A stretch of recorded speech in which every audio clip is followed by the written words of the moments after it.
জীৱনত যদি কেতিয়াবা এনেকুৱা কঠিন বিপদ হয় য'ৰ পৰা ওলোৱাৰ কোনো ৰাস্তা নাই, নিজৰ মা বাবা আত্মীয় স্বজন বন্ধু বান্ধৱ কোনো যেতিয়া আপোনাক সহায় নকৰে, যেতিয়া আপুনি অকলশৰীয়া হয়, সেই কঠিন মুহূৰ্তত আল্লাহ তালাৰ ওচৰত যদি একিন ৰাখি এটি দোৱা পাঠ কৰে, আল্লাহ তালাই লগে লগে গাইবী সাহায্য কৰিব, সেই কঠিন বিপদৰ পৰা আপোনাক উদ্ধাৰ কৰিব। কাৰণ আল্লাহ তালাই নিজে কোৰআনে কাৰিমত এনেদৰে ইৰশাদ কৰে, ওমাই ইয়াত্তাকিল্লাহা ইয়াজআল লাহু মাখৰাজা ওয়া ইয়াৰযুকহু মিন হাইছু লা ইয়াহতাসিব। যিসকলৰ অন্তৰত আল্লাহ তালাৰ খৌফ আৰু তাকৱা আছে, তেওঁলোক যেতিয়া কোনো বিপদত পৰে, তেওঁলোকক সেই কঠিন সময়ত আল্লাহ তালাই তাৰ পৰা উদ্ধাৰ হোৱাৰ যিকোনো এটা ৰাস্তা আল্লাহ তালাই ওলাই দিয়ে, যিকোনো এটা ব্যৱস্থা আল্লাহ তালাই কৰি দিয়ে। তেওঁলোকৰ যেতিয়া অভাৱ হয়, আল্লাহ তালাই সেই ঠাইৰ পৰা ৰিজিকৰ বন্দোবস্ত কৰি দিয়ে য'ত নেকি কোনোদিন কল্পনাও কৰা নাছিল। সেইজন আল্লাহ হয় যাৰ বিনা হুকুমত গছৰ পাত পৰ্যন্ত লৰচৰ নকৰে। এই কাইনাতত আকাশ জমিন চন্দ্ৰ সূৰ্য গ্ৰহ তৰা, এই কাইনাতত যিমান যি হৈ আছে আল্লাহ ৰব্বুল আলামিনৰ হুকুমত হৈ আছে। আল্লাহ তালাৰ বিনা হুকুমে এই কাইনাতত একোৱেই নহয়। মই সৰু এটা উদাহৰণ দিওঁ।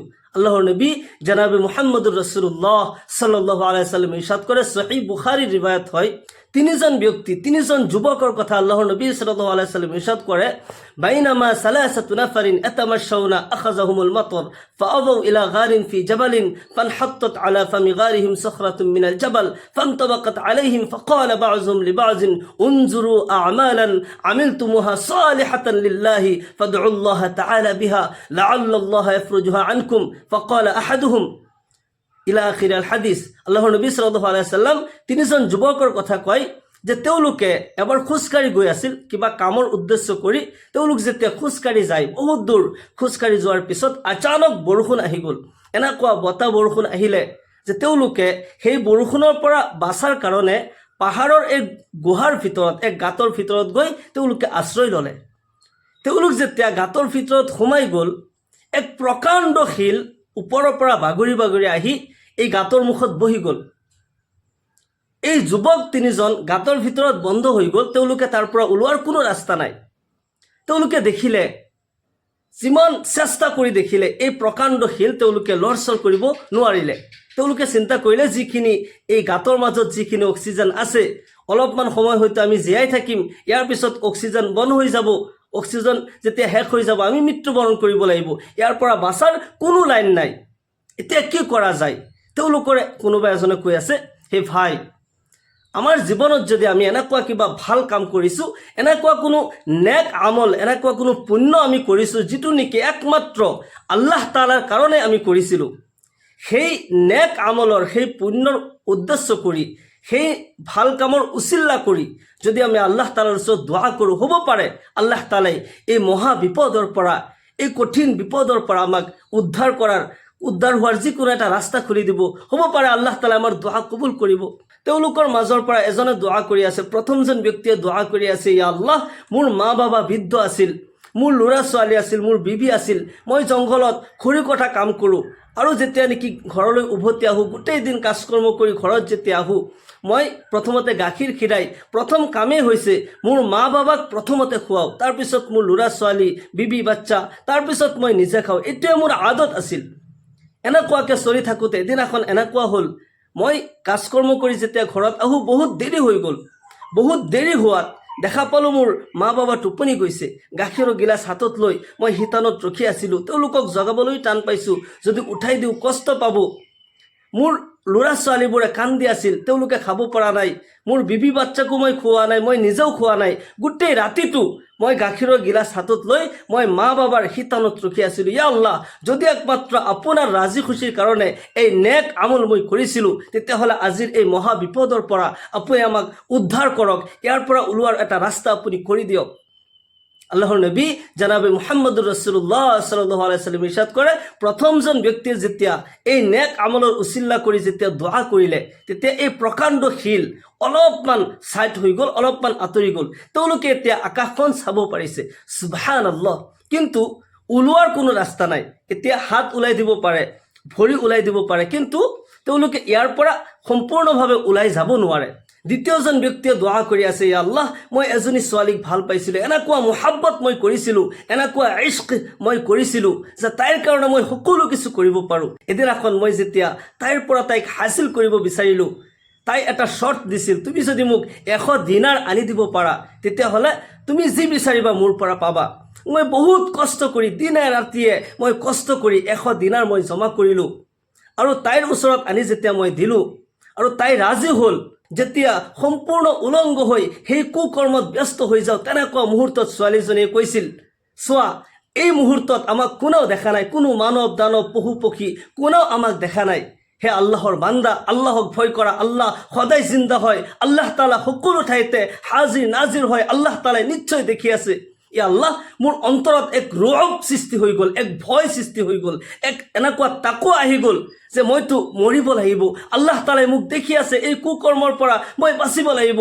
ইয়া আল্লাহ, সেই মুহূৰ্তত, তেনেকুৱা মুহূৰ্তত পিছুৱাই যোৱাটো বহুত টান হয়। ইয়া আল্লাহ, একমাত্ৰ আপোনাৰ ভয়তেই সেই কুকৰ্ম এৰি দিছিলোঁ। ইয়া আল্লাহ, সেই কাম যদি আপোনাৰ পচন্দনীয় হয়, সেই আমল যদি আপুনি পচন্দ কৰিছিলে, তেতিয়াহ'লে আজিৰ এই মহা বিপদৰ পৰা আপুনি আমাক উদ্ধাৰ কৰক।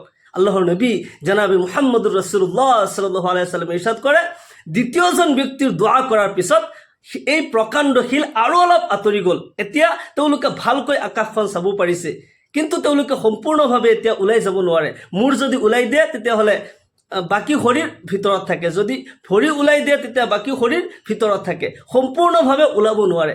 এতিয়া তৃতীয়জন ব্যক্তিয়ে দোৱা কৰি আছে, আল্লাহ, মই এজন চৌদাগৰ হয়, মই এজন বিজনেছমেন হয়, এদিনাখন বহুত কাম কৰা মানুহ মই মাতিলোঁ, তেওঁলোকে কাম কৰি আছিল, সকলোকে মই সন্ধিয়া সময়ত মজুৰি দিছিলোঁ, শ্ৰমিকসকলে মজুৰি লৈ যায়। এজন ব্যক্তিয়ে নিজৰ মজুৰিখিনি থৈ গুচি গ'ল, তেওঁ ক'ৰবাত গুচি গ'ল। মই সেইজন ব্যক্তিৰ এই চামানখিনি, তেওঁ যিখিনি মজুৰি পায় এইখিনি মই ৰাখি থৈছিলোঁ, মই খৰচ কৰা নাছিলোঁ, সেইখিনি দি অলপ অলপ বস্তু যোগাৰ কৰি মই ছাগলী কিনিলোঁ, ইটোৰ পিছত সিটোকৈ বাঢ়ি গৈ বহু বছৰত ডাঙৰকৈ ছাগলীৰ ফাৰ্ম হৈ গ'ল। বহু বছৰৰ পিছত সেইজন ব্যক্তি উভতি মোৰ ওচৰত আহিলে আৰু ক'লে, হে আল্লাহৰ বান্দা, আল্লাহক ভয় কৰা, মোৰ অৱস্থা বহুত ভাল নহয়, মনত আছেনে অমুক দিন তোমাৰ ঘৰত মই কাম কৰিছিলোঁ, মই যিখিনি মজুৰি পাওঁ মোক দি দিয়ক। তেতিয়া মই যেতিয়া ছাগলীৰ ফাৰ্মৰ ফালে ইশাৰা কৰিলোঁ, সেই ছাগলীৰ ফাৰ্ম তোমাৰ হয়, তুমি লৈ যোৱা। মানুহজনে কৈ আছে, হে আল্লাহৰ বান্দা, আল্লাহক ভয় কৰা, মোৰ মজুৰিখিনি মোক দিয়া, মোৰ লগত কিয় ঠাট্টা কৰিছা, মোৰ অৱস্থা বহুত বেয়া। মই আকৌ কৈছোঁ, নহয়, এই ছাগলীৰ ফাৰ্ম তোমাৰেই হয়, তুমি যিখিনি মজুৰিৰ বস্তু থৈ গৈছিলা এইখিনি দি বঢ়াই বঢ়াই এই ডাঙৰ ছাগলীৰ ফাৰ্ম হৈছে, এইবোৰ তোমাৰেই হয়, তুমি লৈ যোৱা। সেইজন ব্যক্তিয়ে মোৰ ওচৰত কান্দি দিলে আৰু ক'লে, আল্লাহ তাআলাই তোমাক ভাল কৰক, তোমাৰ দোৱা আল্লাহ তাআলাই কবুল কৰক, মোৰ আচলতে যিখিনি মজুৰি মই পাওঁ এইখিনি দিলেই মোৰ হৈ গ'ল হয়, কিন্তু তুমি বঢ়াই বঢ়াই ইমান ডাঙৰ ছাগলীৰ ফাৰ্ম মোক দিছা, আল্লাহ তাআলাই তোমাৰ ভাল কৰিব। ইয়া আল্লাহ, সেইদিনা সেইখিনি মজুৰি দি দিলেই যথেষ্ট হ'ল হয়, কিন্তু মানুহজনক মই ছাগলীৰ ফাৰ্ম যেতিয়া দি দিলোঁ, ইয়া আল্লাহ, এই নেক আমল যদি আপোনাৰ পচন্দনীয় হয়, একমাত্ৰ আপোনাৰ ৰাজি খুচিৰ কাৰণে যদি এই নেক আমল মই কৰিছিলোঁ, তেতিয়াহ'লে আজিৰ এই মহা বিপদৰ পৰা আমাক উদ্ধাৰ কৰক। আল্লাহৰ ৰছুল জনাবে মুহাম্মদুৰ ৰাছূলুল্লাহ সাল্লাল্লাহু আলাইহি ওয়াসাল্লাম ইৰশাদ কৰে, তৃতীয়জন ব্যক্তি দোৱা কৰাৰ পিছত এই প্ৰকাণ্ড শিল সম্পূৰ্ণভাৱে এই গাঁতৰ মুখৰ পৰা আঁতৰি গ'ল আৰু তেওঁলোক ধুনীয়াকৈ ইয়াৰ পৰা ওলাই আহিলে। সুবহানাল্লাহি বিহামদি। সেইকাৰণে যেতিয়া কঠিন বিপদ হয়, জীৱনত কিবা ভাল কাম, কিবা নেক আমল যদি আছে, সেই নেক আমলৰ উচিল্লালৈ আমি আল্লাহ তাআলাৰ ওচৰত দোৱা কৰিব লাগে। আল্লাহ তাআলাই নিশ্চয় সেই কঠিন বিপদৰ পৰা উদ্ধাৰ কৰিব। যেতিয়া জীৱনত এনেকুৱা কঠিন বিপদ হয় য'ৰ পৰা ওলোৱাৰ কোনো ৰাস্তা নাই, আল্লাহ তাআলাৰ ওপৰত ভৰসা কৰি, ওমাই ইয়াত্তাকিল্লাহা ইয়াজআল লাহু মাখৰাজা ওয়া ইয়াৰযুকহু মিন হাইছু লা ইয়াহতাসিব, যিসকলৰ অন্তৰত আল্লাহৰ তাকৱা আৰু খৌফ আছে, তেওঁলোক যেতিয়া বিপদত পৰে তাৰ পৰা উদ্ধাৰ হোৱাৰ যিকোনো এটা ৰাস্তা, যিকোনো এটা ব্যৱস্থা আল্লাহ তাআলাই কৰি দিয়ে। তেওঁলোকক সেই ঠাইৰ পৰা আল্লাহ তাআলাই ৰিজিকৰ বন্দোবস্ত কৰি দিয়ে, য'ত নেকি কোনোদিন কল্পনাও কৰা নাছিল। সেইকাৰণে মানুহৰ পৰা নহয়, আমি মদত আল্লাহৰ পৰা বিচাৰিব লাগিব। যেতিয়া কোনো বিপদ আহে 2 ৰাকাত নামাজ পঢ়িব, ছলাতুল হাজতৰ 2 ৰাকাত নামাজ পঢ়িব, দিন কিংবা ৰাতি, ইয়াৰ কাৰণে কোনো সময় নাই। আপুনি মক্ৰুহ সময়খিনি বাদ দি, মক্ৰুহ সময় হৈছে সূৰ্য উদয় হোৱাৰ সময়, সূৰ্য অস্ত যোৱাৰ সময়, ঠিক দুপৰীয়াৰ সময়, এনেকুৱা সময়ত নামাজ পঢ়া মক্ৰুহ হয়। আৰু ফজৰৰ ফৰজ নামাজৰ পিছৰ পৰা সূৰ্য উদয় হোৱাৰ আগলৈকে কোনো নামাজ নাই। আসৰৰ ফৰজ নামাজৰ পিছৰ পৰা আপোনাৰ মগৰিবৰ অক্তলৈকে বেলি অস্ত হৈ যোৱালৈকে এইখিনি সময়ত কোনো নামাজ নাই। এই 5টা সময়ৰ বাহিৰে যিকোনো সময়ত আপুনি ছলাতুল হাজতৰ নামাজ পঢ়িব পাৰিব। ছলাতুল হাজতৰ 2 ৰাকাত নামাজৰ নিয়ত আপুনি এনেকৈ কৰিব, নাৱাইতু আন উছল্লি লিল্লাহি তাআলা ৰাকাতাই ছলাতিল হাজা নফলি মুতাৱাজ্জিহান ইলা জিহাতিল কাবাতিশ শৰীফাতি আল্লাহু আকবাৰ। এনেকৈ নিয়ত কৰি যিকোনো সূৰা দি এই নামাজ আপুনি পঢ়িব পাৰে। আৰু ছলাতুল হাজত নামাজৰ পিছত আল্লাহৰ ৰসুল জনাবে মুহাম্মদুৰ ৰাসূলুল্লাহ সাল্লাল্লাহু আলাইহি ওয়াসাল্লাম শিকাই দিছে, ছলাতুল হাজত নামাজৰ পিছত এই দোৱাটি পঢ়িবা, লা ইলাহা ইল্লাল্লাহুল হালিমুল কারীম সুবহানাল্লাহি রাব্বিল আরশিল আযীম আলহামদুলিল্লাহি রাব্বিল আলামিন আসআলুকা মুজিবাতি রাহমাতিক ওয়া আযাইমা মাগফিরাতিক ওয়াল গনিমাতা মিন কুল্লি বিররি ওয়াস সালামাতা মিন কুল্লি ইসম লা তাদা' লানা যামবান ইল্লা গফারতা ওয়ালা হাম্মান ইল্লা ফাররাজতা ওয়ালা দাইনান ইল্লা কাযাইতা ওয়ালা মারদান ইল্লা শাফাইতা ওয়ালা হাজাতাম মিন হাওয়াইজিদ দুনিয়া হিয়া লাকা রিজন ইল্লা কাযাইতাহা ইয়া আরহামার রাহিমিন। এই দোয়াটি লিখি লৈ মুখস্থ কৰিব বা চাই চাই পঢ়ি ল'লেও হ'ব। এই দোৱাটি পঢ়াৰ পিছত 3বাৰ দুৰুদ আৰু 3বাৰ ইস্তিগফাৰ আপুনি পঢ়িব। তাৰ পিছত এটা দোৱা মই কৈ আছো, দুৰুদ যিকোনো দুৰুদ পঢ়িব পাৰে, কমসে কম সাল্লাল্লাহু আলাইহি ওয়াসাল্লাম সাল্লাল্লাহু আলাইহি ওয়াসাল্লাম সাল্লাল্লাহু আলাইহি ওয়াসাল্লাম 3বাৰ দুৰুদ পঢ়িব। আকৌ 3বাৰ ইস্তিগফাৰ, আস্তাগফিৰুল্লাহাল্লাযী লা ইলাহা ইল্লা হুয়াল হাইয়ুল কাইয়্যুম ওয়া আতুবু ইলাইহি। 3বাৰ দুৰুদ 3বাৰ ইস্তিগফাৰ পঢ়াৰ পিছত এই দোৱাটি আপুনি 3বাৰ পঢ়িব, ফাসাহিল ইয়া ইলাহি কুল্লা সু'বিন বিহুরমাতি সাইয়্যিদিল আবরার সাহিল বিফজলিকা ইয়া আজিজ। ফাসাহিল ইয়া ইলাহি কুল্লা সু'বিন বিহুরমাতি সাইয়্যিদিল আবরার সাহিল বিফজলিকা ইয়া আজিজ। ফাসাহিল ইয়া ইলাহি কুল্লা সু'বিন বিহুরমাতি সাইয়্যিদিল আবরার সাহিল বিফজলিকা ইয়া আজিজ। 3বাৰ পঢ়াৰ পিছত আপুনি হাত তুলি আল্লাহ তাআলাৰ ওচৰত কান্দি কান্দি দোৱা কৰিব। নিজৰ জীৱনত যদি কোনো নেক আমল কৰিছিলে, কিবা ভাল আমল আপুনি কৰিছিলে, সেই আমলৰ উচিল্লা কৰি দোৱা কৰিব। কোৰআনে কাৰিমৰ যিবোৰ দোৱাৰ আয়াত আছে, ৰব্বানা আতিনা ফিদ দুনিয়া ৰব্বানা যালামনা আনফুসানা, এইবোৰ দোৱা পঢ়িব। যদি কোনো দোৱা নাজানে নিজৰ ভাষাত কান্দি কান্দি দোৱা কৰিব। জীৱনত যিমান কঠিন বিপদ নাহক কিয় আপুনি এই আমল কৰিব। ছলাতুল হাজত নামাজ পঢ়ি এই দোৱা পঢ়ি মুনাজাত কৰিব। আল্লাহ তাআলাই কঠিনতকৈ কঠিন বিপদ জীৱনৰ পৰা আঁতৰাই দিব। আল্লাহ তাআলাই জীৱনত শান্তি দান কৰিব। মহান আল্লাহ তাআলাই আমাক সকলোকে দিনৰ সহি সমজ দান কৰক। সকলোকে আল্লাহুম্মা আমিন। ওয়া আখিৰু দাওয়ানা আনিল হামদুলিল্লাহি ৰাব্বিল আলামিন। আসসালামু আলাইকুম ওয়া ৰাহমাতুল্লাহি ওয়া বাৰাকাতুহু।